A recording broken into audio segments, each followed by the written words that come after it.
Perkenalkan nama saya Adinda dengan NIM 240401221220036.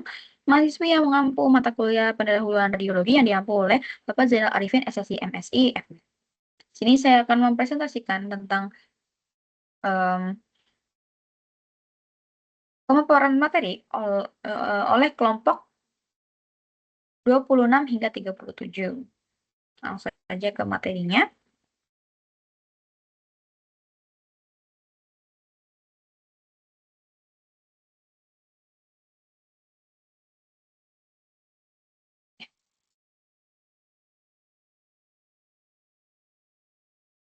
Oke.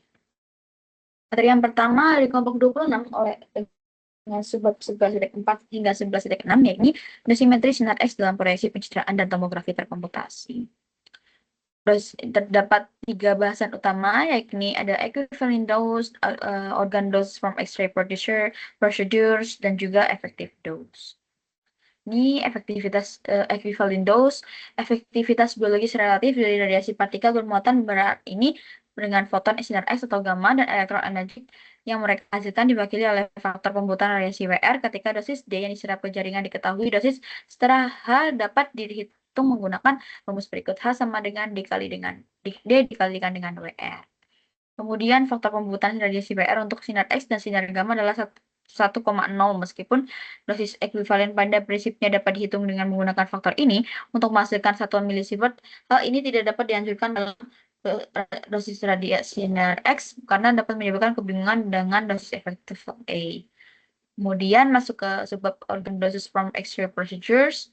Karena radiosensitivitas setiap organ berbeda, perhitungan dosis organ untuk dosimetri sinar X dianggap sebagai cara paling akurat untuk menilai dosis radiasi secara keseluruhan.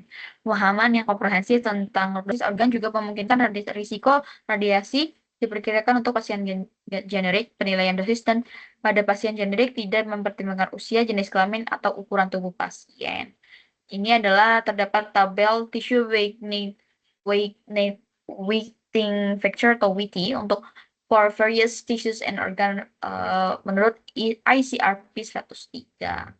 Di sini adalah tisu atau jaringannya, ada gonads, bone marrow, colon, lung, stomach, bladder, breast, liver, esophagus, thyroid, skin, bone surface, brain, salivary glands, reminder, dan totalnya yakni jika WT atau Winnis factornya ditotalkan akan menjadi 1,00.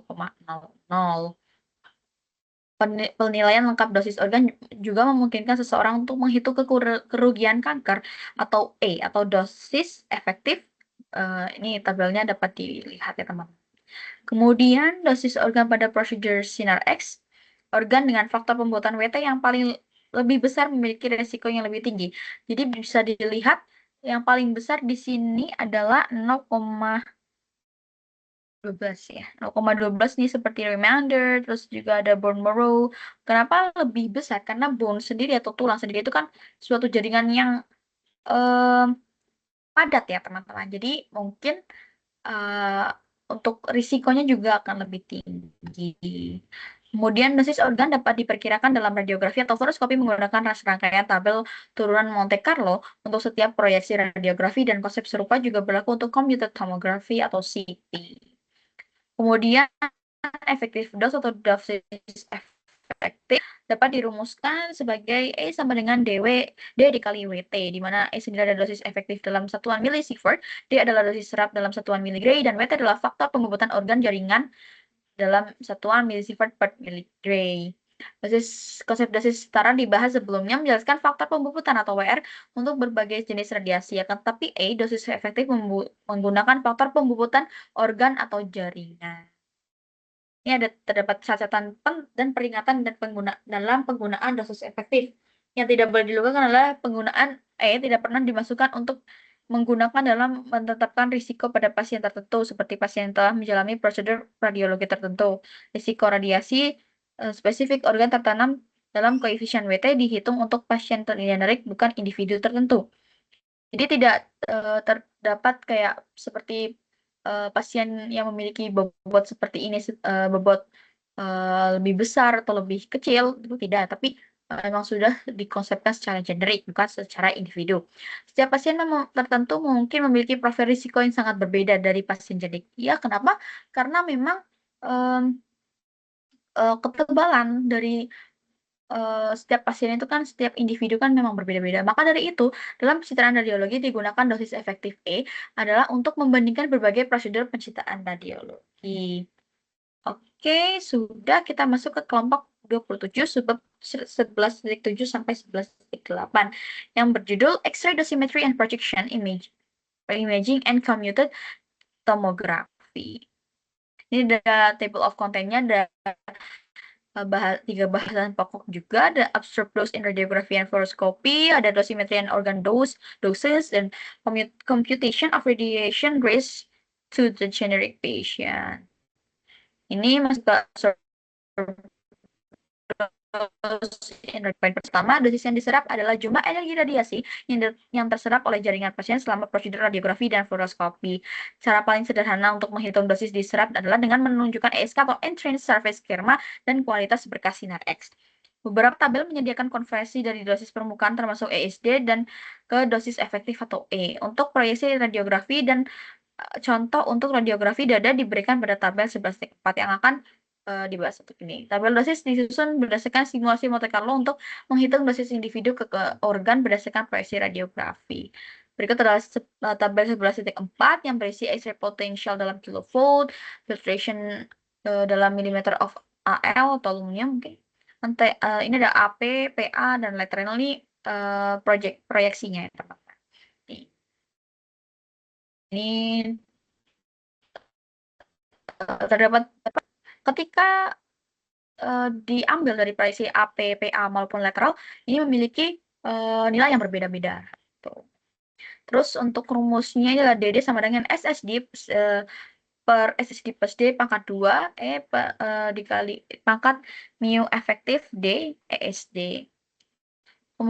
Dosis organ pada CT, dosimetri organ dalam CT umumnya menggunakan lookup tabel seperti dalam radiografi, namun proses normalisasinya tidak sama.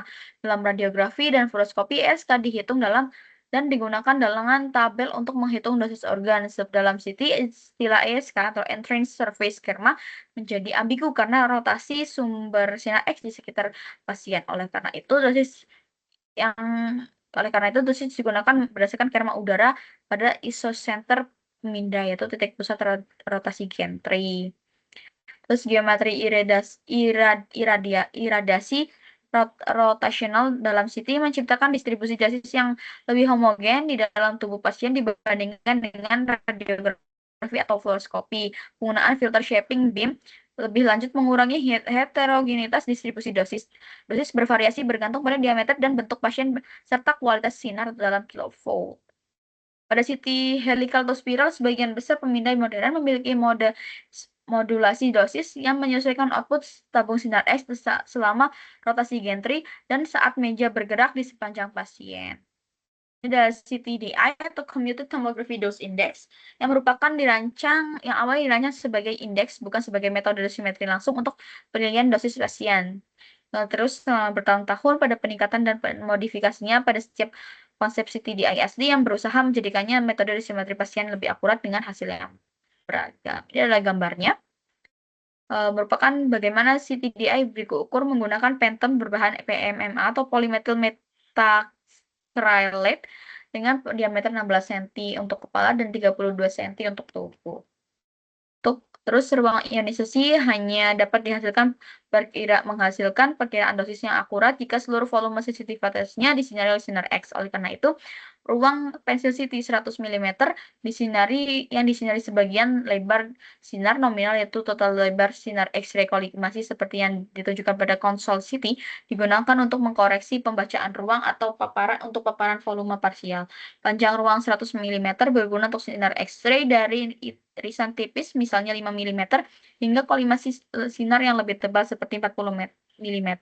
Koreksi untuk volume parsial sangat penting dan dihitung menggunakan rumus K correction sama dengan 100 mm per B dikali dengan K measured atau kata ukur.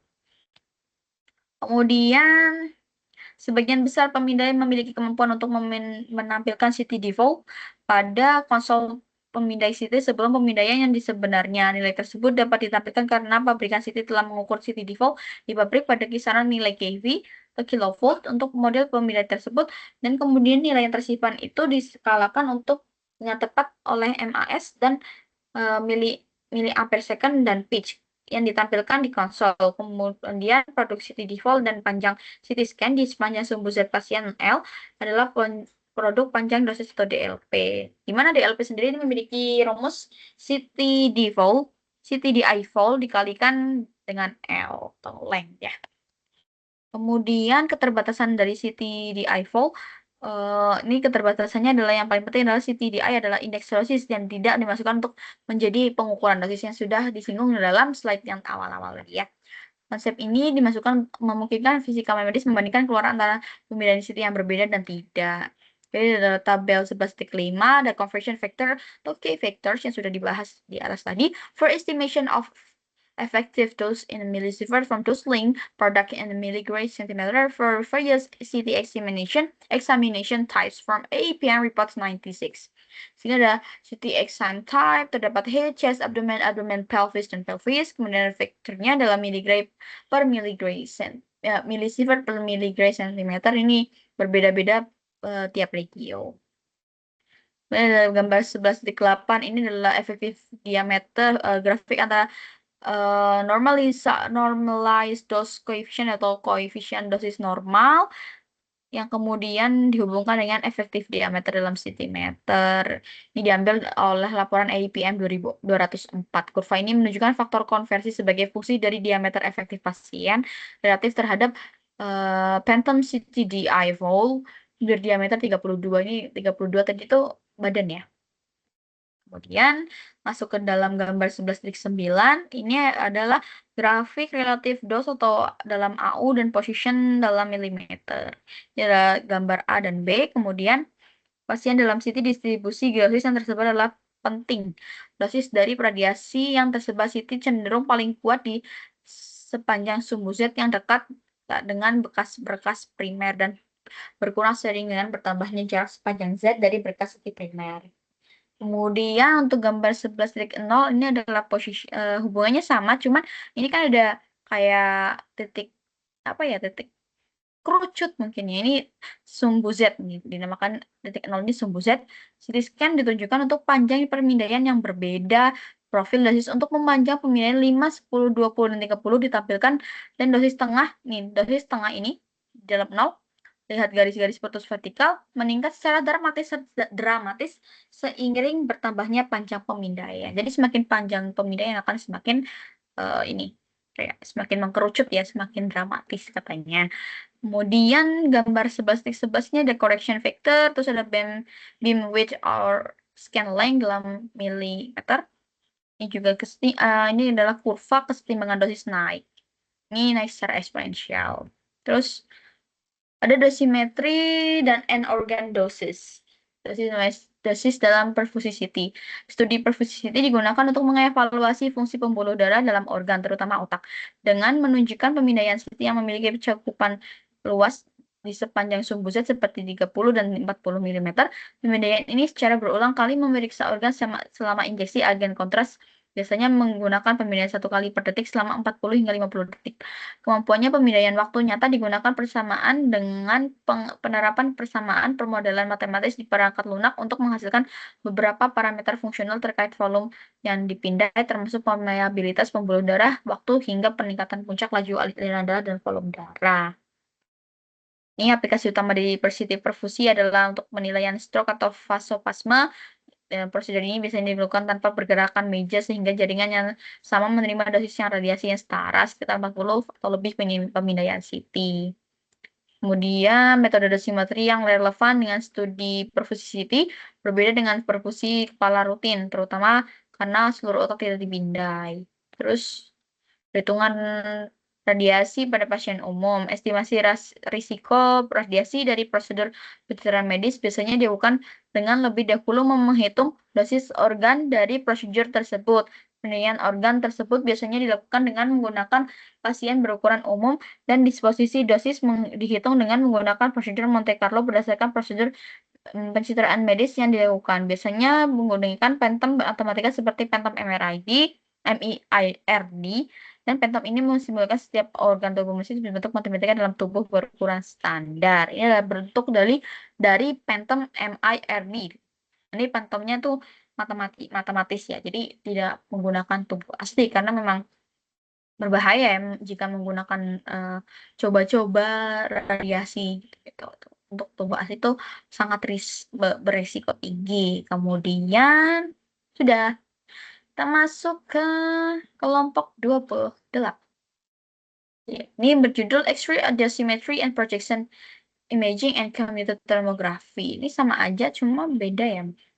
Ini estimasi risiko radiasi spesifik pada pasien sudah dibahas ya seperti yang sudah saya bahas di PPT sebelumnya.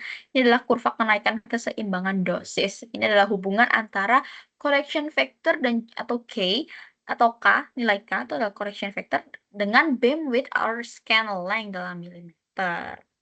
Itu eh, karena banyaknya radiasi pengion, ilmuwan mempertanyakan nilai perhitungan dosis untuk pasien tertentu yang diterima selama prosedur pencitraan medis. Dikarenakan dosis yang diterima berbeda untuk setiap individu dan memiliki kecenderungan unik untuk induksi kanker yang memungkinkan bervariasi setiap organ di setiap usianya. Perhitungan risiko induksi kanker ini berdasarkan kelompok besar yang tidak mungkin dapat merangkap risiko individu tertentu dengan akurat. Jadi ini memang diakumulasikannya memang untuk beberapa orang saja. Jadi memang karena memang setiap individu ini memiliki karakteristik tubuh yang berbeda-beda, jadi tidak bisa akan digeneralisir untuk setiap individu. Terus ini kan menggunakan contoh CT, langkah pertama dalam estimasi risiko untuk seorang individu dalam memperbaiki estimasi dosis fisiknya dengan mengkoreksi dosis diameter pasien yang sebenarnya berdasarkan kurva keseimbangan dosis tadi dan laporan AIPM 204.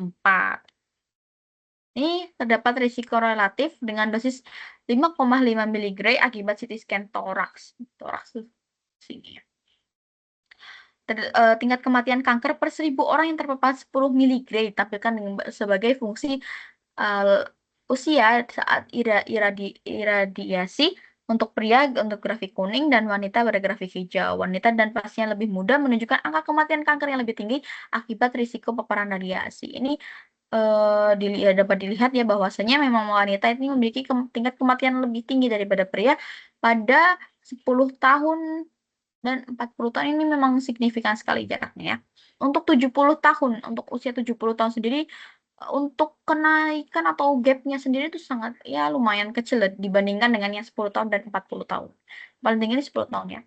Kemudian ada tingkat referensi dosis, ini terdapat tabel 11.7, ini attribute rates for cancel fatality. Ini sama saja seperti ini, cuman ini by data berjaringan. Ini ada stomach, colon, liver, lung, prostate, bladder, other, all solid, leukemia, all cancers. Ini tabel-tabel cancer mortality ya. Kematian yang disebabkan oleh kanker. Ini oleh wanita dan juga pria. Kemudian male risk-nya seperti ini, female risk-nya seperti ini. Yang for 10 years, 40 years, and 70 years.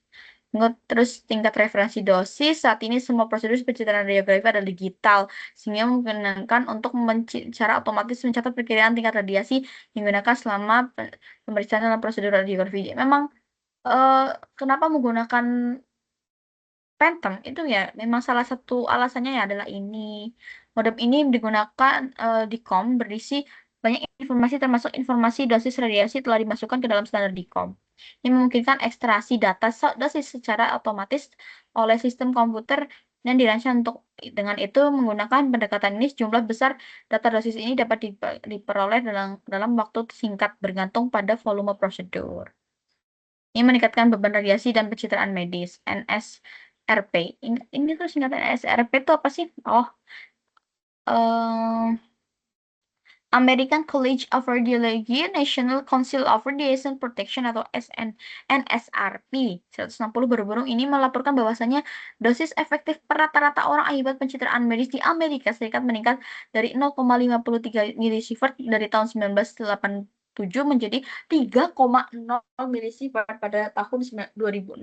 Sebagian besar peningkatan dosis dari prosedur medis berasal dari peningkatan penggunaan tomografi terkomputasi yang diperkirakan menyumbang sekitar 50% radiasi pengian yang digunakan untuk pencitraan diagnostik. Prosedur kedokteran nuklir menyumbang sekitar 25% dari radiasi medis. Jadi ini memang sudah jelaskan ya bahwasanya sangat penting menggunakan pentam sebagai stimulasi tubuh manusia karena memang dapat dilihat bahwasanya dari tahun 87 hingga 2006 ini memiliki tingkat dosis efektif ini meningkat dari 0,53 hingga 3,0, sangat besar ya.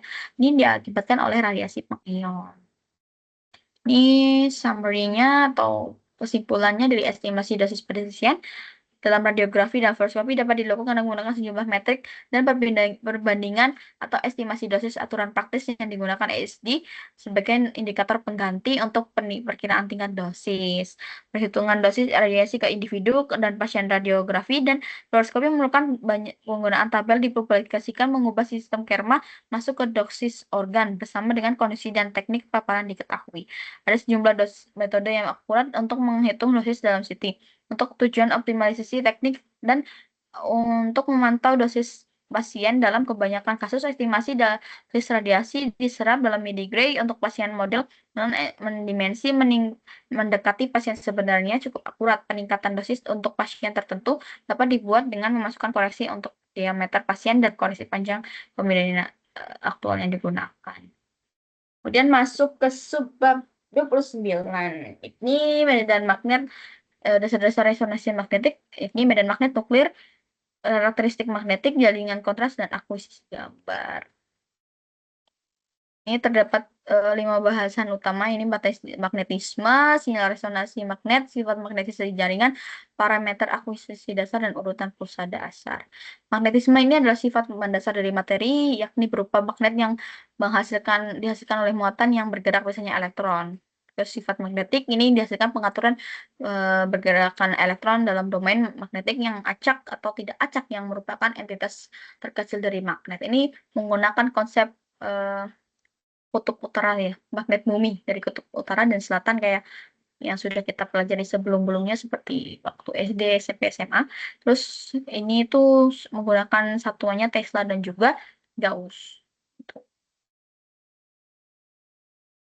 Ini medan magnet menggunakan aturan tangan kanan seperti yang sudah kita pelajari sejak dulu ya. Kemudian terdapat magnet batang dan juga kawat melingkar pembawa arus. Ini magnet dipol. Ini terdapat gambar juga magnet inti udara dan juga magnet inti padat. Bedanya apa? Ini bedanya dari ininya koordinatnya. Jadi kalau medan magnet utama horizontal menghasilkan lubang bilitan elektrik dengan sumbu Z B0. Jadi ininya Z-nya itu adalah B0.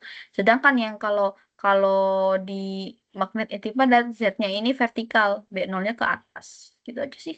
Superconductivitas memiliki elektromagnetik sirkuit tertutup dan diberi energi dan dinaikkan ke arus kekuatan dan magnet yang diinginkan oleh sumber listrik eksternal. Ini pakai helium cair ya. Terus next ini ada gambar komponen internal magnet inti udara. Inti udara tadi ada superkonduktor, rumaransium dan sebagainya, ada helium cair juga, volume pencitraan banyak sekali di sini ya. Terus di sini ada gradiennya juga, ini dari hasilnya ini akan menghasilkan gradien, ada arus coil positif, negatif. Ini antara pasangan coil ini, terus ini ada garisnya juga, ini bagian tengah pasangan kembar adalah ini. Itu linear dalam magnet. Ini adalah persinggungan antara garis linear dan gradien linear dalam medan magnet dan ditumpahkan medan magnet. Sistem MR tadi di beberapa komponen termasuk yang dijelaskan di atas diatur oleh banyak prosedur dan sistem kontrol. Ini sifat magnetik bahan itu ada diamagnetik, paramagnetik, dan ferromagnetik. Ini kalau diamagnetik ini memiliki kerentanan sedikit negatif dan menentang medan magnet. Terus bahan paramagnetik itu agak positif, meningkatkan medan magnet lokal namun tidak memiliki magnetisme yang dapat diukur. Contohnya itu O2, sedangkan yang tadi itu diamagnetik itu contohnya kalsium dan air. Terus ferromagnetik adalah supermagnetik. Bahan tersebut menambah medan magnet luar secara substansial. Ini sepertinya contoh bahannya tuh besi, kobalt, dan nikel. Terus karakteristik magnetik inti ini ada paramagnetik dan diamagnetik seperti tadi ya. Nih, kan bisa dilihat garis medan magnetnya berbeda ya. Bergantung apa paramagnetik dan diamagnetik. Kan yang tadi diamagnetik itu lebih ke negatif, ke arah negatif, sedangkan paramagnetik itu positif. Lebih ke ini molekul airnya kan. Ini lebih nyerap. Ini tabel 12.1 untuk properties of neutron dan proton, dan ada karakteristiknya, dan neutronnya, ada protonnya, karakteristiknya ada massa, terus charge atau muatan, spin quantum number atau nomor spin kuantum, terus magnetic moment dalam Joule per Tesla, kemudian ada magnetic moment dalam nuclear magnetization. Ini ada gambar nih ya, kalau ada magnet nih seperti ini, terus kalau ada magnet dari luar ini akan saling berhadapan seperti ini. Terus karakter magnetik proton, ini kan proton berputar atau spin secara klasik dianggap sebagai magnet bidang batang kecil dengan kutub utara dan selatan. Ini dengan dapat dirumuskan sebagai omega 0 sama dengan gamma dikali B. Terus ini juga ada eh, proton tunggal bergerak terlebih dahulu pada sumbunya dengan frekuensi tersebut. Ini F0 tuh frekuensinya. Frekuensi 0 sama dengan gamma per 2pi dikali B0. Kemudian ada penyerapan dan emisi energi. Ini terdapat tabelnya tuh geometric ratio for useful element in magnetic resonance. Itu ada nukleus. Itu nukleusnya dari berbagai atom seperti hidrogen, karbon, oksigen, dan se- dan sebagainya. Terus kemudian untuk F-nya ini kan gamma per 2 pi kali B0. Ini B0 ini ada ya. Ini ada berbagai macam, yang ada yang paling tinggi itu 42 tuh pada hidrogen. Kemudian kekuatan medan magnet tipikal untuk sistem MR berkisar rata 0,3 hingga 4,0 Tesla. Untuk proton, frekuensi prosesnya adalah 42,58 MHz per Tesla. Ini memang sudah ada tabelnya, jadi tidak perlu dijelaskan lagi. Terus orientasi geometrik kerangka acuan dan vektor magnetisasi frekuensi medan magnet yang diterapkan B0 diarahkan sejajar dengan sumbu set sistem sumbu koordinat kartesius 3 dimensi dan tegak lurus terhadap sumbu X dan Y. Ini seperti ini. Ini ada terdapat dua yakni bingkai laboratorium dan bingkai terputar. Kemudian di sinyal resonansi magnetik ini terdapat bidang, ini ada M0, MZ, dan MY. Ini M0 itu magnetisasi keseimbangan atau maksimum. Terus MZ ini berdasar magnetisasi longitudinal ini terhadap sumbu Z, dan MXY ini magnetisasi melintang dalam bidang X, Y. Kemudian nih perbedaannya, keseimbangannya lebih banyak, paralel lebih banyak, anti paralel. Jadi kan lebih dibedakan sebagai paralel dan anti paralel. Sifatnya tuh kuanta. Foton itu kan kuanta kan. Terhadap medan magnet eksternal bisikan secara setelah DE dan akan bertransisi dari tingkat energi rendah ke tingkat energi tertinggi jika hanya pulsa RF sama dengan frekuensi precursor. Kemudian masuk ke sifat magnetisasi jaringan. Ini terdapat RF 90 derajat diterapkan pada sampel terfragmentasi pada frekuensi Larmor, konferensi fase awal dan masing-masing proton terbentuk adalah MXY maksimum tercapai berputar pada frekuensi Larmor. Medan magnet melintang dan sampel yang tereksitasi menginduksi sinyal pada kumparan antena penerima dalam kerangka acuan laboratorium. Sinyal elektromagnetik sinusoidal teredam yang dikenal dengan nada FID dihasilkan pada gambar 12.15. Ini adalah rumusnya MT dalam XY atau bidang XY sama dengan MA eksponensial per T dibagi T besar. Ini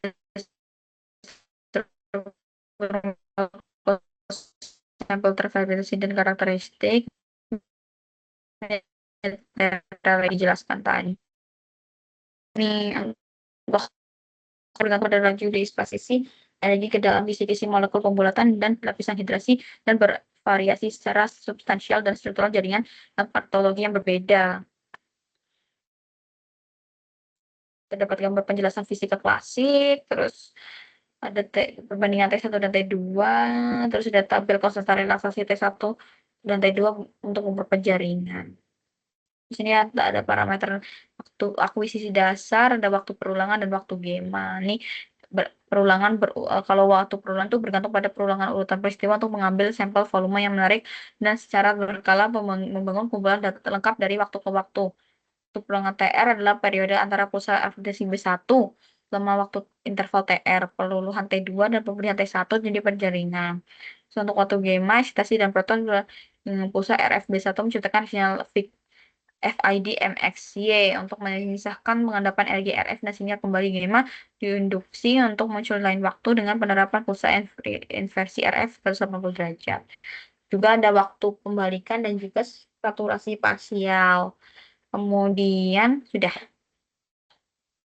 kita masuk ke subbab 30 yang berjudul Magnetic Resonance Basic Magnetic Fields Nuclear Magnetic Characteristic Tissue Contrast Image Acquisition. Ini sama seperti seperti tadi, cuma subbabnya memang beda.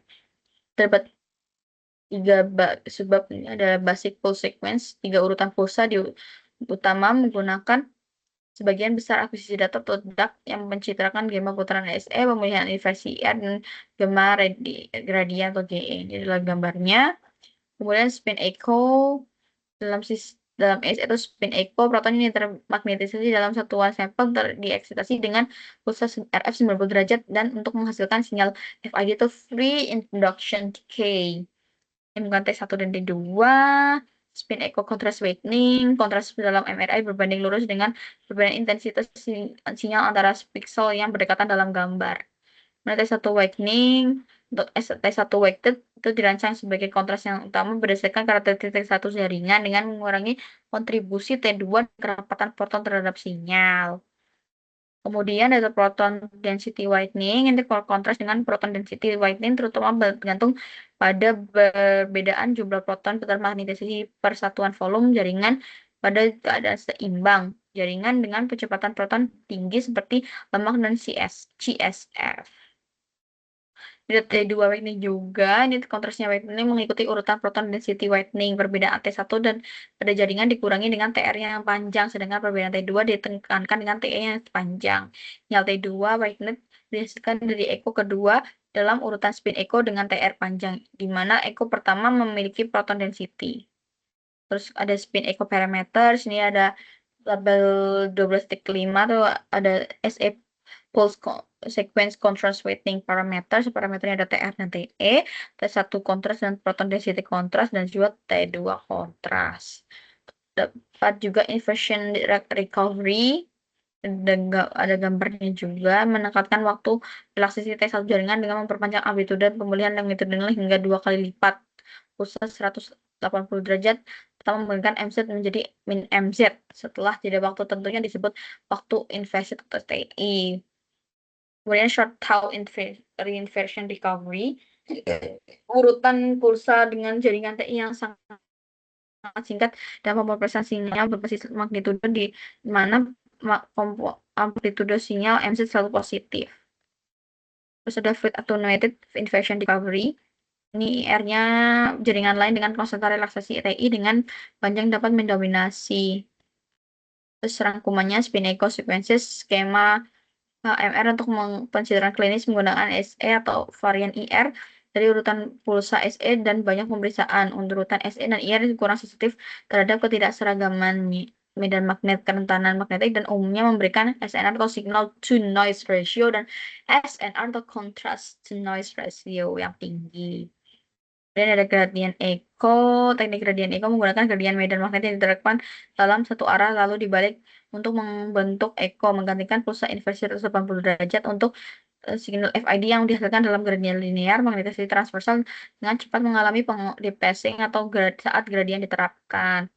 Kemudian sensitivitas ini berkaitan dengan peluruhan elektrisnya yang sangat dipengaruhi oleh T2 yang lebih pendek dari T2 sejati dalam urutan SE. Ini variabel utama dalam penentuan kontras adalah GE adalah flip angle untuk kontras gambar yang diinginkan. Ini bervariasi beberapa derajat hingga lebih dari 90 derajat meskipun sebagian besar kurang dari 60 derajat. Terus ada gradient echo sequences with long TR. Untuk GE dengan TR atau panjang lebih dari 200 ms dan flip angle lebih besar dari 45 derajat, perilaku kontras serupa dengan urutan SE. Perbedaan utamanya adalah kontras gambar berdasarkan T2. Kemudian gradient echo sequences with short TR less than 50 ms. Itu mengurangi periode memungkinkan peluruhan transversal terjadi sepenuhnya hingga terbentuk keadaan mantap atau steady state equilibrium. Kemudian ada coherent GA dihasilkan dalam gambar 1240 menunjukkan waktu pulsa RF dengan dephasing dan rephasing yang diimplementasikan melalui pembalikan polaritas gradien untuk menghasilkan echo dan waktu TI yang dapat dipilih untuk gradien pengkodean frekuensi FEG di mana posisi proton diidentifikasi berdasarkan frekuensi. Selain itu, urutan ini melibatkan gradien perkodean fase PEG yang diterapkan dan dibuat secara bertahap pada setiap TR. Ini adalah coherent GE dan ada tabelnya juga antara flip angle, TR, dan TE. Kemudian ada teknik gradient echo support yang incoherent. Memiliki tantangan dalam pencapaian pemuatan TE terutama dengan akuisisi steady state TR yang sangat pendek. Dengan flip angle kecil dan perbedaan dalam magnetisasi longitudinal menjadi minim. Sedangkan dengan flip angle besar, efek T2 mendominasi untuk mengurangi pengaruh T2. Terus kuning. Kemudian ada summary-nya untuk akuisisi GE di bidang TR pendek, magnetisasi transversal persistent menghasilkan dua sinyal, yaitu FID yang menghasilkan dari pulsa RF yang baru saja diterapkan dan dari dua sinyalnya dihasilkan echo simulasi dan magnetisasi transversal residual digunakan sequences GE coherent, ecoherent atau SSFP untuk menghasilkan skema permuatan kontras yang berbeda. GE coherent menggabungkan sinyal FID dan SM menghasilkan kontras yang bergantung pada rasio T2 per T1 atau T2 per T1. Pada steady state free procession, ini adalah TR kurang dari 50 ms tidak cukup lama untuk menghasilkan kontras T2 sehingga didominasi oleh efek T2. Terus ada lokalisasi sinyal MR, ini adalah sangat penting untuk menciptakan gambar MRI dan menentukan menentukan lokasi volume sampel diskrit untuk spektroskopi MR. Ini menambahkan variasi medan magnet linear pada medan utama V0 untuk menghasilkan variasi frekuensi processional yang bergantung pada posisi proton. Ini ada magnetic field gradient atau gradien medan magnet yang sudah dibahas seperti yang sebelumnya. Terdapat lokalisasi sinyal MR juga ini sama ya. Lokalisasi sinyal MR ini memiliki BW itu apa ya? Bandwidth. RF yang menyusun bandwidth-nya ini sama dengan SNR setara dengan 1/akar BW itu bandwidth. Terus ada select gradient sama aja rumusnya. Frekuensi encode gradient juga gradient pembacaan diterapkan secara tegak lurus terhadap SSG bertujuan sumbu X logis secara evolusi peluruhan echo yang terinduksi. Terus ada phase encode gradient. Ini menggambarkan variasi linear dalam titik awal gelombang sinusoidal yang berproses pada frekuensi yang sama. Ada Dirac dan Fock juga. Ada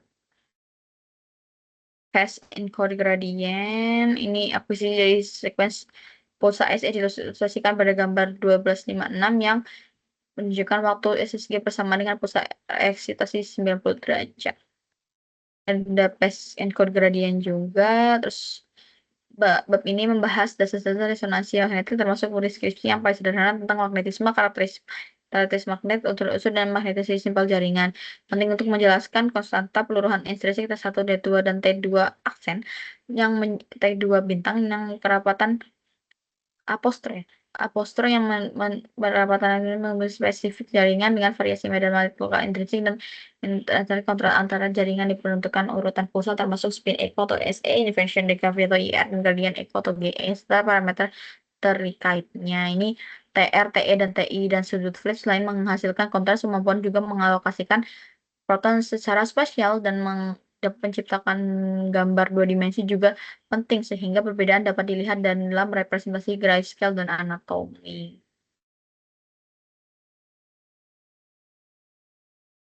Kemudian kita masuk ke PPT bab 31 yakni magnetic resonance imaging, MARPS.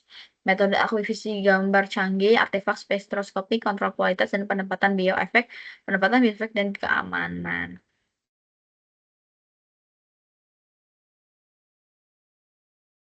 Ini ada image acquisition time atau waktu akuisisi gambar. Ditentukan oleh banyak faktor seperti jenis sequence dan jumlah langkah pengkodean fase dan jumlah aksitasi atau next yang digunakan untuk memperbaiki sinyal. Pengembangan teknologi dan desain peralatan memungkinkan pengurangan waktu akuisisi menjadi metode seperti akuisisi multi-slice dan sintesis data dan penggunaan sequence cepat. Terus ada metode akuisisi multi-slice. Ini irisan dalam volume jaringan diaktifkan secara selektif dan berurutan sama interval TR. Ini menggunakan waktu untuk periset secara berkurang secara signifikan berdasarkan metode irisan tunggal. Hingga ada sintesis data dilakukan dengan memanfaatkan simetri sinyal dan redundansi di ruang K. Dengan mengakuisisi setengah data ditambah satu baris, sisa data yang dapat diisi melalui pencerminan konjugasi kompleks yang mengurangi waktu akuisisi hampir setengahnya dalam pengkodean fase teknik seperti setengah Fourier dan atau setengah next. Mengurangi jumlah TR yang diperlukan. Kemudian ada urutan pulsa cepat. Ini tekniknya adalah FSE atau fast spin echo menggunakan pulsa RF pemfokusan ulang 180 derajat untuk mempercepat pengisian spasi, mempercepat waktu akuisisi gambar, waktu gamma efektif menjadi pada gamma pertama yang menangkap sinyal pusat ke spasi. Sementara gamma berikutnya mengisi area tepi FSE dengan tahap terhadap ketidakhomogenan medan magnet dengan waktu akuisisi 4 kali hingga 16 kali lebih cepat dari spin echo biasa. Meski terjadi penurunan SNR dan gamma berikutnya terjadi T2 yang berbeda. Ini ada tabel comparison of manufacturer name, an acronym for GA sequences. Itu sekuensinya ada coherent GA, incoherent GA. Sebenarnya sudah dibahas pada bab sebelumnya. Kemudian ada ekuasisi ekoplanar atau EPI, image atau EPI, adalah teknik pencitraan cepat yang menggunakan metode spin echo atau SFAPI, API, dan gradient echo atau GAAPI. Kita kombinasi keduanya atau grase dalam SAPI di akuisisi data berasal kurang di T2 bintang sekitar 50 ms dengan menyelesaikan dengan pemakaian kumparan gradient pulsa RF, sedangkan GEEP mempercepat proses dengan menghilangkan pemfokusan ulang 180 derajat pulsanya. EPI menawarkan ekuisisi gambar real time dengan 50 milisecond, kecenderungan menghasilkan sinyal to noise ratio atau SNR yang buruk dan artefak yang tinggi. Grace yang memberikan kualitas gambar yang lebih baik dan Grase ini memberikan kualitas gambar yang lebih baik dan waktu akuisisi yang lebih lemah namun dengan peningkatan disposisi energi RF. Ini ada metode case space lainnya berusaha meningkatkan sinyal kontras dan mempercepat pemindaian. Ini ada case space di tengah ketika sinyal gamma mencapai amplitude tinggi cocok untuk teknis cepat seperti GE. Metode K-hole mengisi area case space terlebih dahulu dari bagian tengah diisi saat peristiwa penting terjadi. Misalnya saat agen kontras muncul untuk meningkatkan kontras dan resolusi. Kemudian ada pencitraan paralel. Ini menggunakan beberapa kumpulan RF untuk mengisi case space yang bersamaan, memungkinkan akuisisi data yang cepat dengan konfigurasi 2 hingga 16 kumparan. Kemudian ada akuisisi gambar transformasi Fourier 3 dimensi, teknik spin echo atau FSE menggunakan pulsa RF yang memfokuskan ulang 180 derajat untuk mempercepat pengisian spasi, mempercepat waktu akuisisi gambar, waktu gamma efektif terjadi pada gamma pertama yang menangkap sinyal pusat case space. Sementara gamma berikutnya mengisi area tepi. FSE ini lebih tahan terhadap tidak homogenan medan magnet. Ini ada rumusnya juga yang sama dengan PSE. Encode steps Z, encode steps Y axis dikalikan dengan signal averages. Terus ada karakteristik gambar RA itu ada resolusi spasial dan sensitivitas kontras. Terus ada SNR. Ini SNR juga memiliki rumus, yakni SNR sebanding dengan 1 kali voxel XYZ dikalikan dengan akar dari next dan akar dari BW dikalikan dengan F frekuensi QF dikali frekuensi B dikali frekuensi slice gap dikali frekuensi reconstruction. Kemudian dapat volume voxel, di mana volume voxel sendiri itu menghasilkan SNR yang lebih tinggi, tetapi bisa mengurangi resolusi spasial dengan rumus FOX X per no of pixel X dikalikan FOX Y dikali no of pixel Y dan slice thickness dikali Z. Terus ada juga rata-rata signal atau signal averaging atau next meningkatkan SNR sesuai dengan akar kuadrat jumlah rata-rata sinyal. Misalnya 2 next menggandakan satu waktu akuisisi untuk peningkatan SNR 40%. Kemudian ada bandwidth RF yang lebih sempit untuk menghilangkan SNR tapi meningkatkan risiko terjadinya artefak kimia. Kemudian ada yang keenam ada faktor kualitas kumparan RF. Ini adherence. Kemudian ada eksitasi silang dan kekuatan medan magnet ini meningkatkan gambar SNR. Jadi kekuatan medan magnet itu meningkatkan SNR sebesar B pangkat 1,0 hingga B pangkat 1,5.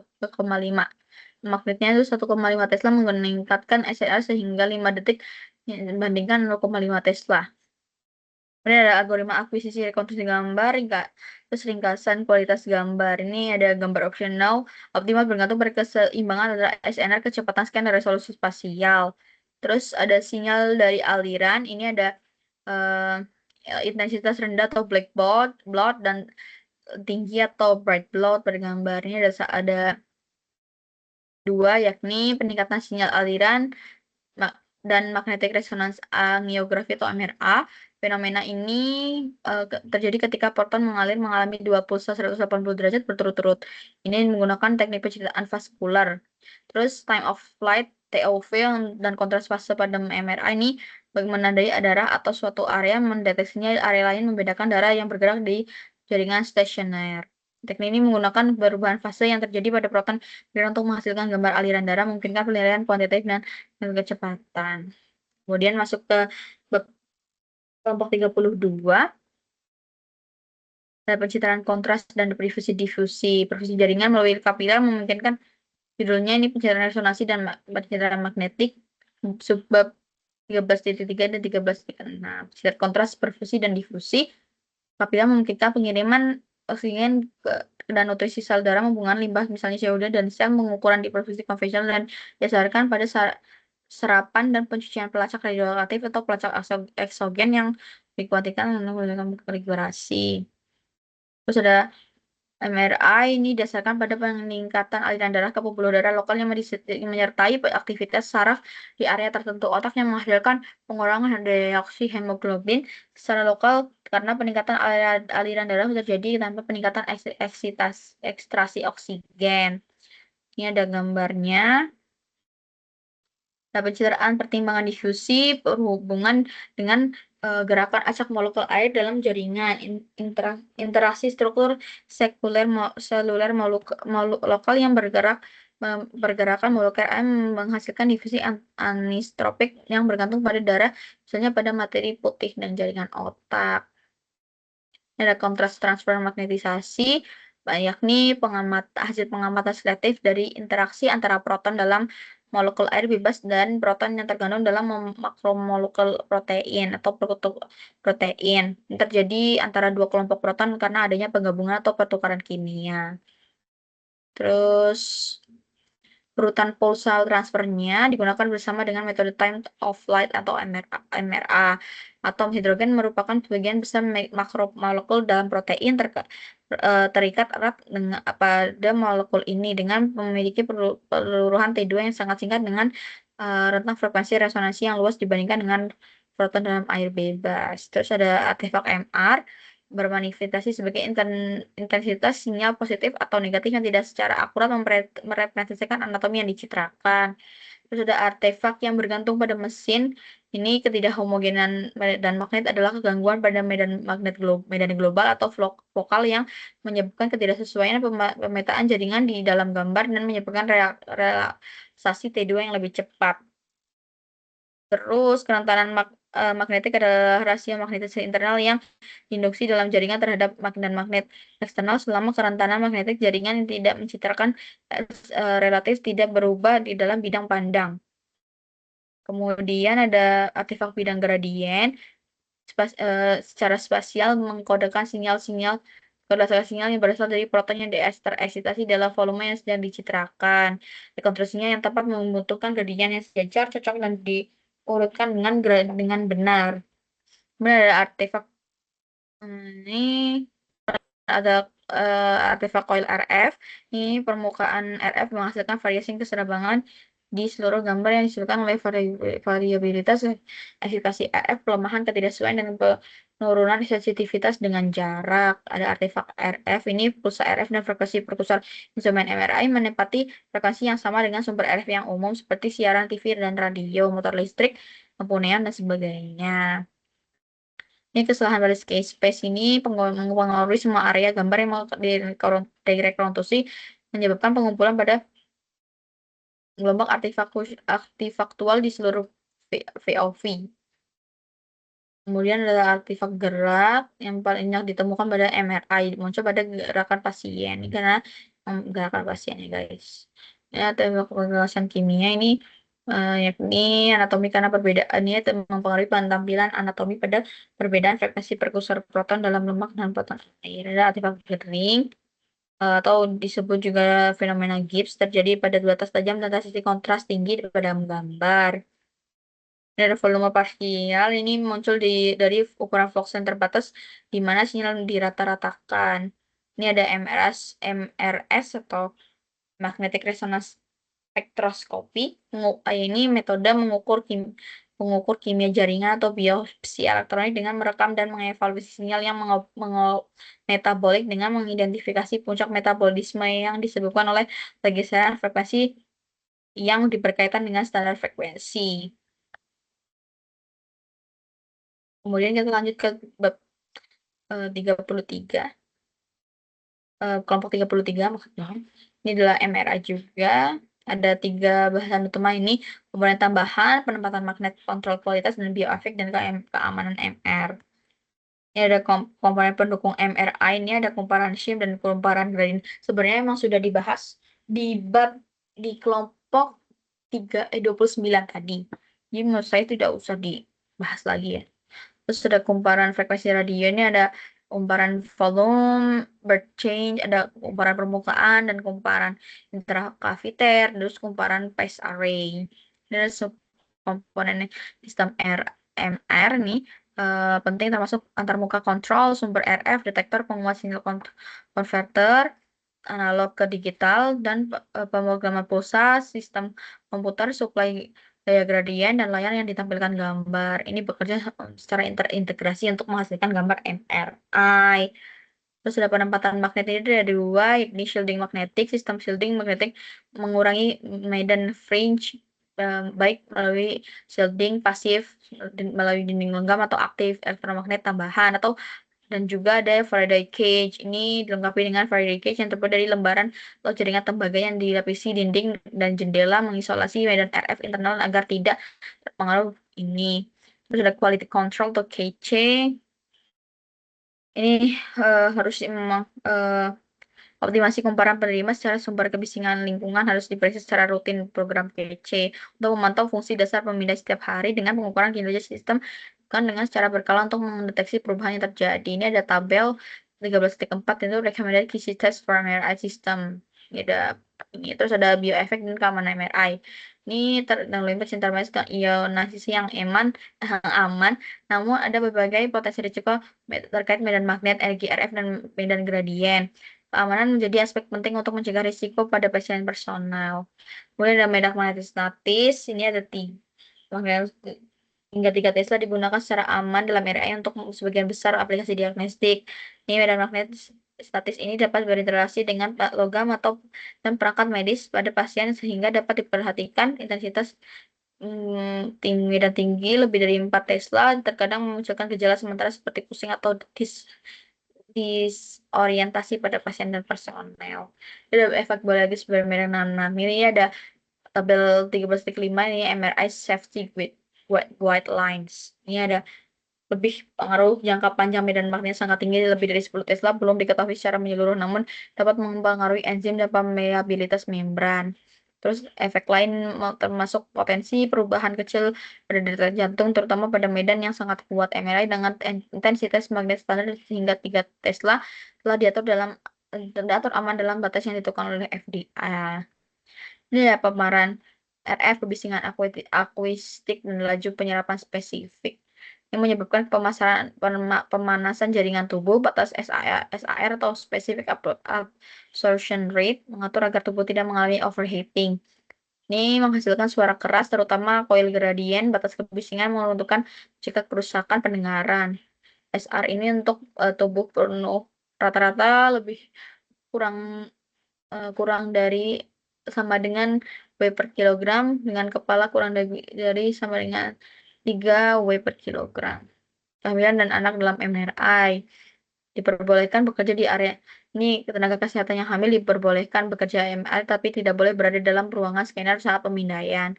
Pasien hamil dianggap aman untuk ibu hamil namun perlu mempertimbangkan manfaat dan risiko. Pasien anak memperhatikan khusus prosedur radiasi dan pemantauan MRI untuk menjaga keamanan.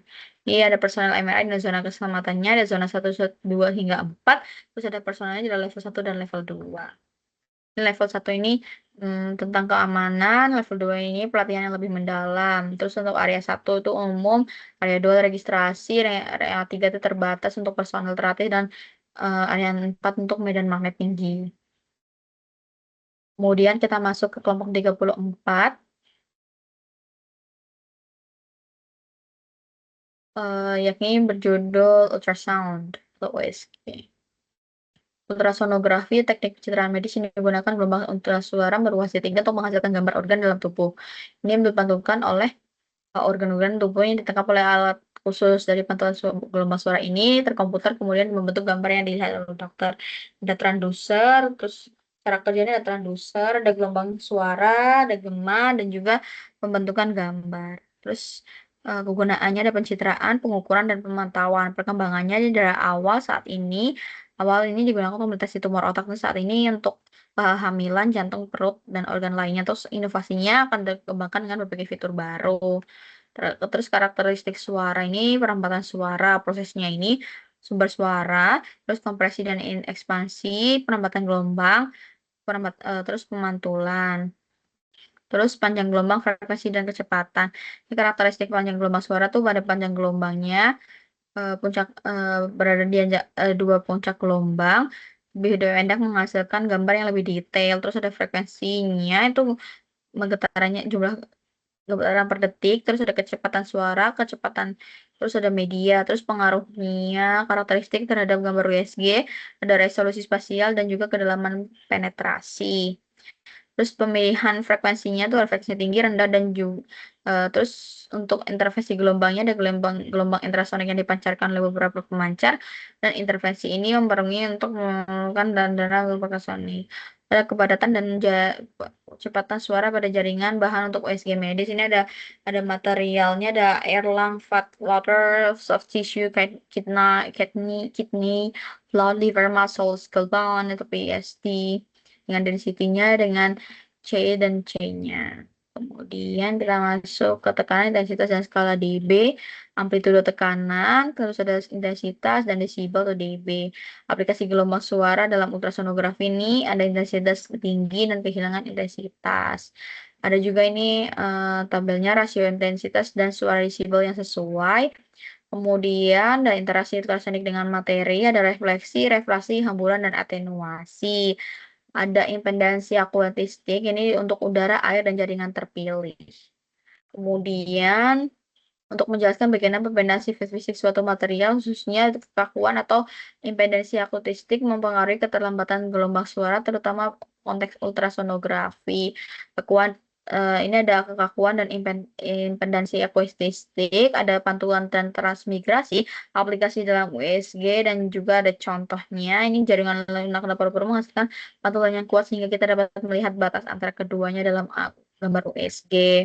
Kemudian ada refleksi adalah pemantulan energi ultrasound pada batas antara jaringan karena adanya perbedaan impedansi akustik antara kedua jaringan tersebut. Konsep utamanya itu ada koefisien pantulan, impedansi akustik, gelombang pantul, sudut pantul, dan hamburan.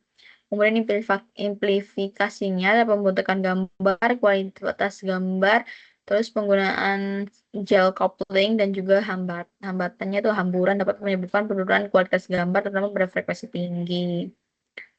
Kemudian dari refraksi ini menggambarkan perubahan arah energi ultrasound yang ditransmisikan dalam batas jaringan ketika berkas tidak tegak lurus terhadap batas tersebut. Konsep utamanya adalah refraksi sudut datang dan sudut bias, sudut kelihatan refleksi, dan pengaruh terhadap gambar USG. Kemudian implikasi dalam USG itu kesalahan penempatan anatomi dan juga pengolahan sinyal. Kemudian yang terakhir ini ada hamburan, peristiwa di mana gelombang suara dipantulkan ke dalam arah ketika mengenai permukaan atau yang kasar atau partikel kecil dalam jaringan. Ini berbeda dengan refleksinya yang terjadi pada batas yang halus atau reflektor spekular. Hamburan terjadi pada permukaan yang tidak teratur. Pada tesnya ada amplitude, arah, dan frekuensi. Penting hamburan dalam USG ini informasi diagnostik, kontras gambar, hiperkoik, dan hiperekoik. Ini faktor yang mempengaruhi ini ada ukuran dan bentuk hamburan, perbedaan impedansi akustik, dan juga frekuensi ultrasound. Ini adalah tabel atenuasi koefisien atenuasi untuk jaringan terpilih dalam 1 MHz. Ini atenuasi adalah hilangnya energi akustik yang seiring bertambah dengan jarak tempuh dan medium yang disebabkan oleh hamburan dan penyerapan energi oleh jaringan. Energi yang diserap ini koefisien jadi diubah menjadi panas. Dinyatakan dalam dB per centimeter, menunjukkan kehilangan intensitas relatif per centimeter dan jarak tempuh. Ini bervariasi antara jaringan dan cairan. Atenuasi ultrasonik kira-kira sebanding dengan jaringan lunak. Ini sekitar 0,5 dB per cm per ms. Jadi ini hashtagnya. Terus ada ultrasound transducer, ini untuk mengubah energi listrik menjadi energi mekanik dan sebaliknya. Ada piezoelectric material yang mengganggu ketika keselarasan dipol listrik internal ketika mengalami ketekanan mekanik menghasilkan tekanan listrik. Ini material piezoelectric atau materi piezoelectric ini mengubah energi mekanik menjadi energi listrik atau direct piezoelectric atau dari energi listrik menjadi energi mekanik atau inverse piezoelectric. Itu terdapat dua perbedaan yaitu resonance transducer dan damping block. Kemudian ada matching layer atau lapisan pencocok menghubungkan transducer dengan tubuh pasien mengurangi perbedaan impedansi akustik. Ini ada juga non-resonance bandwidth atau broad bandwidth multi-frequency transducer. Ini dapat beroperasi pada berbagai frekuensi atau multifrekuensi berkat pemrosesan sinyal digital. Ini ada bedanya ada dibagi menjadi dua, yaitu array liner dan array pass. Terus transducer ultrasonic micrometer kapasitor atau cemut SMUT adalah transducer ultrasonik berbasis silikon yang menggunakan transduksi elektrostatis dan elektroda tetap dan bebas. Kemudian kita masuk ke kelompok 35. Ini ada pembahasannya dan ada ultrasound beam properties, image data acquisition, dan two-dimensional image display and storage. Ini tuh ultrasound beam properties ini pancaran ultrasound dari satu elemen transducer melingkar dikarakteristik dengan medan mata sebagai pancaran konvergen dan medan jauh sebagai divergen. Ini variasi amplitude tekanan pada medan cukup kompleks dan bervariasi dengan cepat secara monoton. Dan near field medan dekat ini ada panjang medan dekat ada rumus sebagai berikut dan panjang medan dekat atau dalam soft tissue adalah sebagai berikut. Ada the far field medan jauh ini merupakan tempat divergensi sinar menurut transducer. Ini sinyal sebagai rumusnya sebagai berikut dan pembentukan dan pemfokusan sinar listrik transducer. Ini mengirimkan fokus, menerima fokus, dan aperture dinamis. Ini lobus sampingnya lobus kisi. Terus ada resolusi spasial. Ini dibagi menjadi resolusi aksial dan resolusi lateral dan resolusi ekspansi. Kemudian image data acquisition atau akuisisi data gambar. Ini menghasilkan metode pulsa gema di mana setiap denyut dan nadi diarahkan ke pasien dan dipantulkan sebagai pembagian ke antarmuka jaringan. Ada beamformer atau berkas balok yang bertanggung jawab menghasilkan penundaan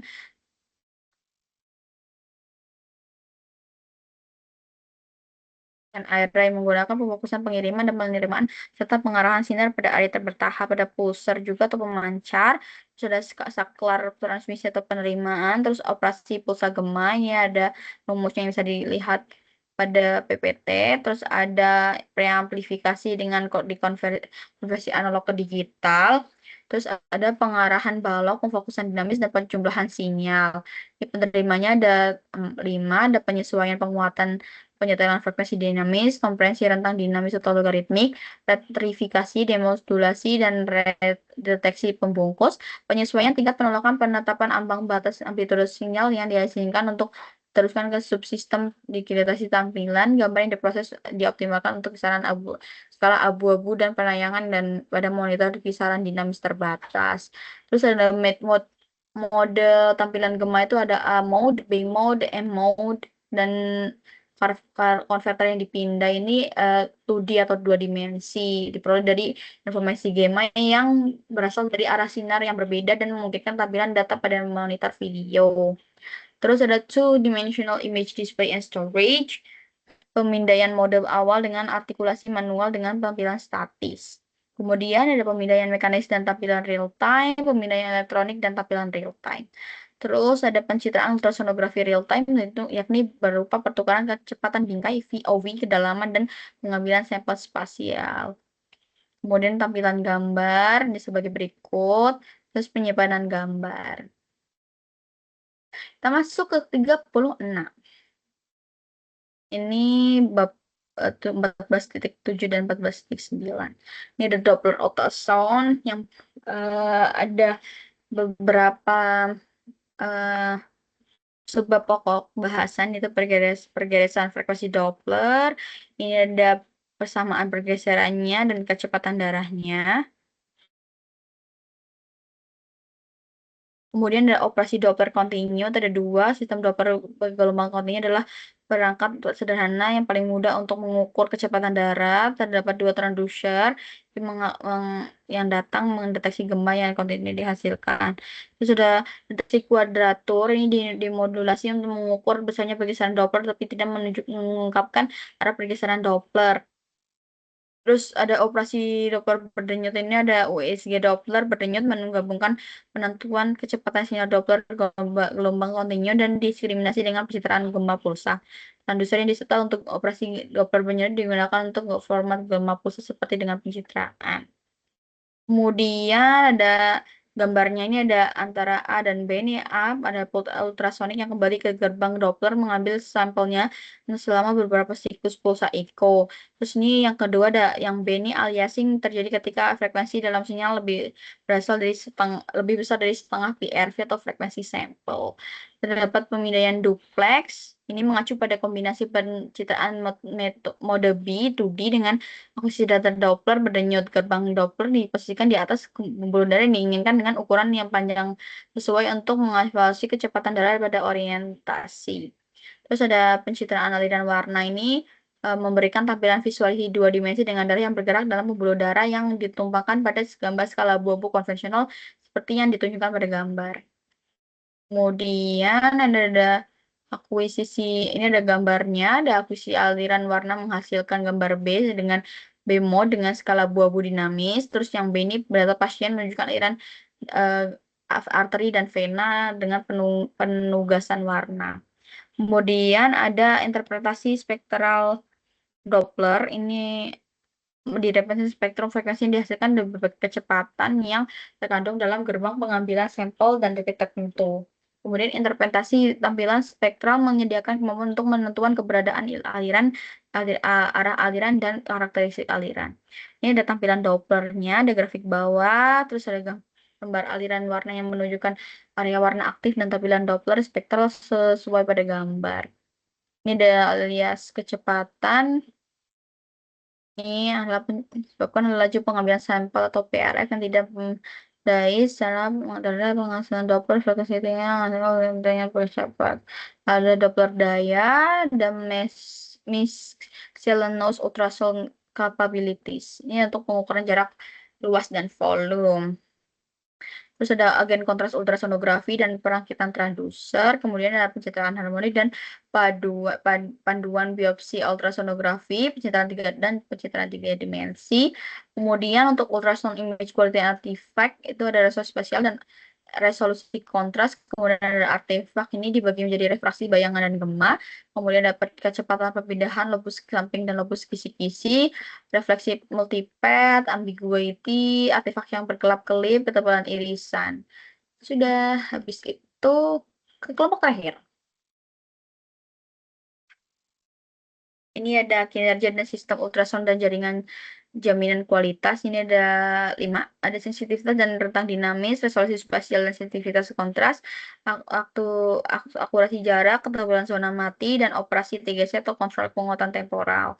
Kisi pada ultrasound ini diperlakukan secara rutin oleh sonografer. Program kisi di skala diperlukan untuk menjaga kualitas gambar dan mendeteksi masalah sebelum terjadi kerusakan serius. Ini ada Phantom generiknya. Ini modul 1, evaluasi resolusi spasial dan kontras. Ini ada resolusi aksial, resolusi lateral, resolusi kontras, dan zona mati.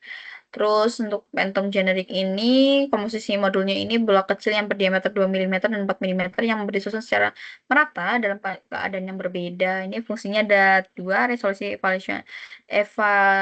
elevational dan efek volume parsial. Kemudian modul ketiga ini evaluasi keseragaman gambar dan kedalaman penetrasi. Komposisinya ini mengandung bahan yang dengan distribusi merata untuk menguji keseragaman gambar. Ini fungsinya keseragaman gambar dan kedalaman penetrasi. Ini ada prosedur KISI yang direkomendasikan. Ini ada tabel 14/8 recommended KISI test for art accreditation program. Ini tes tesnya ini menggunakan grayscale imaging mode for each scanner dan minimum frekuensinya. Terus ada pengukuran kinerja Doppler, ini pengujiannya mencakup kedalaman penetrasi maksimum. Terus ada kesesuaian volume sampel dengan gambar bimode duplex, akurasi penggunaan pengukuran kecepatan dan volume aliran. Terus ada daya akustik dan bioefek dalam ultrasound. Ini daya ini laju aliran energi merujuk pada laju energi yang memproduksi atau diserap oleh gelombang suara ketika melalui suatu medium dengan satuan watt. Terus intensitas akustik ini adalah laju aliran energi per satuan area, dapat mempengaruhi seberapa besar energi yang diserap oleh jaringan tubuh. Dalam satuannya ini watt per sentimeter persegi atau miliwatt per sentimeter persegi. Bioefek adalah energi yang ditemukan oleh energi ultrasound pada jaringan tubuh. Ini akibat intensitas tinggi dari gelombang ultrasound. Ini harus dikendalikan agar tidak menimbulkan kerusakan pada jaringan. Kemudian untuk pada metode berdenyut atau pulse mode, pada ultrasound intensitas akuatistik tidak bersifat konstan. Intensitas tertinggi pada saat ultrasound melewati jaringan. Ini untuk PRP atau pulse repetition period, intensitasnya mendekati 0. Ini beberapa nama, dari beberapa intensitas pada ultrasound adalah temporal peak atau ITP, ada temporal average atau HCA, ada pulse average atau IPA, atau ada special peak atau ISP, special average atau ISA. Itu ada pengukuran intensitas pada ultrasound berdenyut. Ini ada beberapa ukurannya, ada ISAPA, ISPTA, atau ada juga ISPPA. Kemudian untuk indeks yang digunakan pada ultrasound ada TI atau indeks termal, adalah rasio yang dihasilkan oleh transducer ultrasound terhadap daya yang diperlukan untuk meningkatkan suhu jaringan sebesar 1 derajat Celcius. Nilai TI ini lebih tinggi, menunjukkan potensi peningkatan suhu yang lebih besar. Kemudian TI bergantung pada jenis jaringan yang dipindai. Kemudian ada indeks mekanik atau MI atau mechanic index. Ini ukuran yang digunakan untuk memperkirakan potensi terjadinya kavitasi dipengaruhi oleh tekanan puncak rarefaksi terbanding terbalik dengan frekuensi ultrasound. Kavitasi pada ultrasound bisa bersifat tetap stabil. Kemudian mekanisme dan efek biologinya ada efek termal, menghasilkan panas saat energi akustik diserap oleh jaringan tubuh. Terus ada efek mekanis, ini ada fenomena terjadi gelombang ultrasound menciptakan tekanan rendah yang cukup membentuk gelembung gas pada jaringan. Terus ada keamanan dan penggunaan ultrasound. Ini ada prinsip ALARA atau as low as reasonability achievable. ALARA yang ditetapkan untuk memastikan bahwa paparan terhadap radiasi. Ini penting banget untuk memindai pasien dengan kondisi tertentu seperti wanita hamil di mana potensi risiko begini harus diperhatikan. Ada juga FDA atau Food and Drug Administration. Ini untuk mengatur perangkat ultrasound dan menghasilkan tampilan indeks termal dan indeks mekanis pada pemindaian ultrasound. Ini kesimpulannya, ultrasonografi adalah alat diagnostik yang efektif dan aman jika digunakan dengan hati-hati dan sesuai standar. Operator ultrasound harus mengetahui fisika yang baik untuk menghasilkan gambar berkualitas dan menghindari potensi bioefek yang berbahaya. Penggunaan ultrasound sebaiknya mematuhi prinsip ALARA untuk eh, mengurangi risiko paparan daya yang tidak perlu sambil memastikan hasil diagnostik yang maksimal. Wah, ternyata memang banyak sekali, hampir 2 jam ya. Nggak apa-apa. Sekian dari saya. Kurang lebihnya mohon maaf apabila terdapat kesalahan dalam pengucapan dan juga pose mungkin secara tidak sadar. Saya mohon maaf sebesar-besarnya. Wassalamualaikum warahmatullahi wabarakatuh. Terima kasih.